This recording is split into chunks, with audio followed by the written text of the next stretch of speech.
So, what are these amphibious perspectives in the preface? The first has to do with the female problem. Nietzsche claims that the earliest, and therefore the most devolving, delusion of the dogmatic philosophers has to do with the fairer sex. The very first line of Beyond Good and Evil is, "Supposing that truth is a woman, what then?" Well, that line suggests to me that some of us may be very effed up. Nietzsche, of course, doesn't come right out and say this obviously. He instead leaves it for the reader, as usual.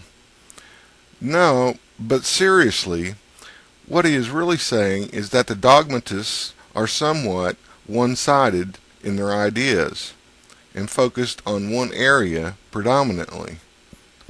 And why shouldn't God be shown as female as well as male? This is the first of many possible philosophical glitches that Nietzsche questions, and is a good introductory example of how so much of established theory is based upon the earliest of possibly biased perspectives. He gives it in a humorous vein because, I think, it is so very much so a collective thought held by a common cult grouping of opinions.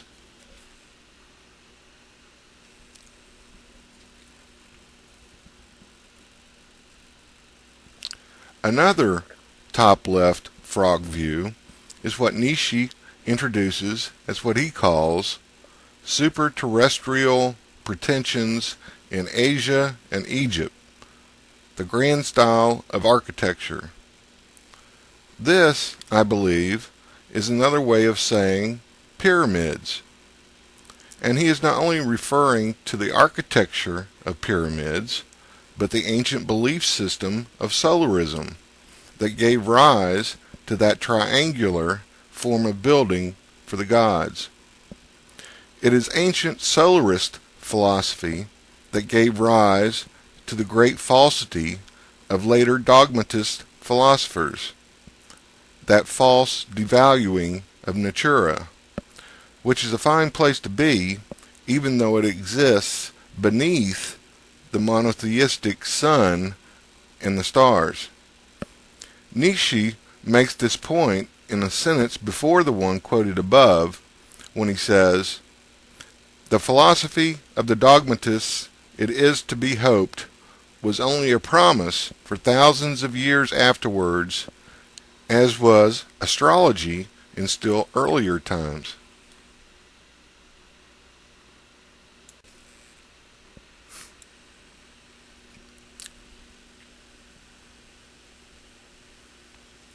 Finally, next, Nietzsche explains that the Vedanta doctrine in Asia and Platonism in Europe were, in all likelihood, the direct descendants of this ancient first solarist philosophy. Plato's teacher, Socrates, is the obvious progenitor of this solarism in Hellas. Socrates is known to have worshipped the sun above all other gods, and it was because of this heretical solar monotheism that he was executed by the Athenians. It is things such as this that makes Nietzsche seem to hypothesize a merchant diffusion of religious belief from ancient Egypt out to the frontier periphery of Hellas and its island wilds. This Egyptian solarist hypothesis of Nietzsche's appears to agree perfectly with both the archaeology and the history of Hellas and Crete. He speaks of the more visible aspects of Egypt's effect upon Greek religion and myth in his study of the Apollonian and Dionysian antithesis within later Hellene culture. With the birth of tragedy, Nietzsche sought out what he thought were the identifiable characteristics of the Apollonian solar and Dionysian lunar movements within Greek art and religion, and it is probable that both of these religious belief systems were ultimately derived from Egypt, though only in succession and separated from another by many centuries. Come on, you people, what's wrong with you? Be like an Egyptian. Only be like both types of Egyptian, the new solar Horus and the old lunar Set. This is what Nietzsche was saying.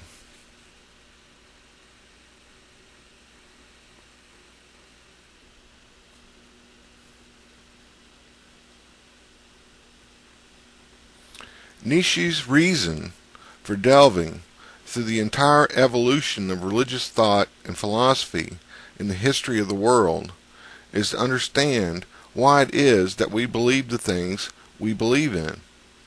Although Nietzsche eventually sees far back into the creations of the world in Egypt, he also understands that much of Christian philosophy and theology was borrowed from the intermediary of Platonism.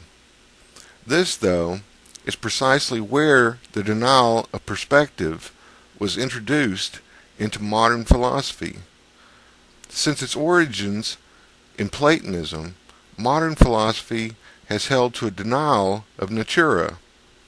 Solarist Platonism valued the spiritual world of forms that exists beyond this one. Only this valuation was to the exclusion of the natural world of creation and existence.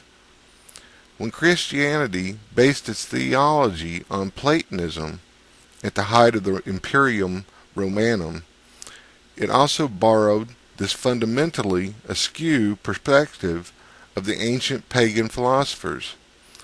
This is Nietzsche's main thematic idea that is the background for Beyond Good and Evil.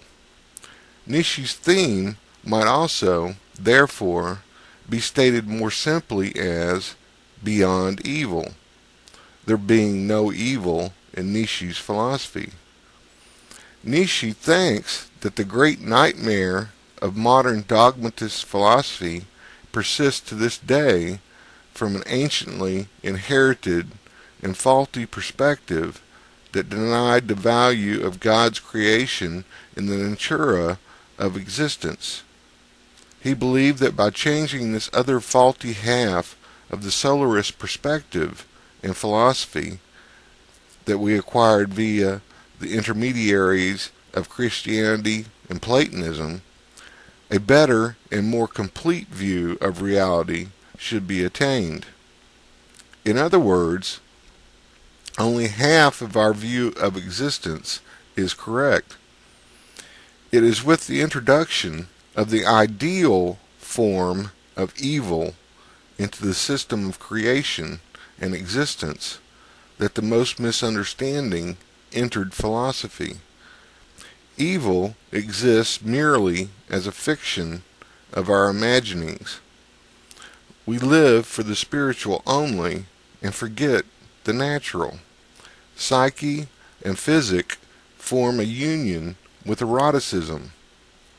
Since the days of ancient Egypt, we have lived in the daylight and forgot the night, the lunar night that was before the solar day.